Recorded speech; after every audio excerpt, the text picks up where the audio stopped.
What you see right behind me is Duluth and Iron Range 3. Duluth and Iron Range 3 was built by Baldwin in Philadelphia, Pennsylvania in 1883 and is the 6649th steam locomotive built by that factory and is a 260 Mogul type steam locomotive. Originally, this locomotive was built for the Tehuantepec and Interoceanic Railroad. The locomotive was resold to the Duluth and Iron Range Railroad as Duluth and Iron Range 3, and it was intended for a railroad in Brazil but was refused on technical grounds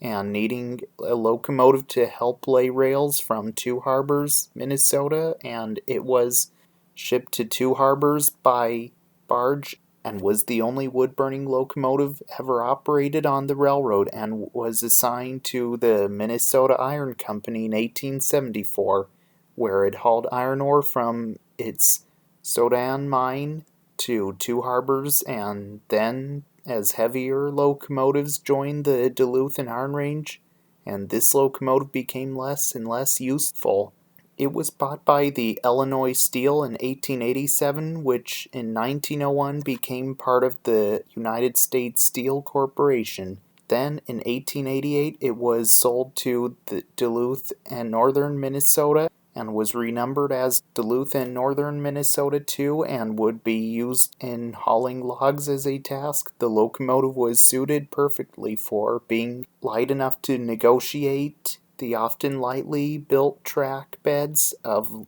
the logging railroad. In 1923, the locomotive was sold to the Duluth and Iron Range Veterans Association, and the 3-spot was purchased by the 30 Years Veterans Association of the Duluth and Iron Range Railroad Company, restored to its original appearance and placed on display at the depot as part of Duluth and Iron Range's 40th anniversary celebrations. Also today, the locomotive is on display at the Lake County Historical Society Depot Museum in Two Harbors, Minnesota, where it is on display today. Also, Duluth and Iron Range 3 is the only surviving 260 from the Duluth and Northern Minnesota Railroad and the Duluth and Iron Range Railroad, and can be found here on display at the Lake County Historical Society Depot Museum in Two Harbors, Minnesota, where it can be seen today.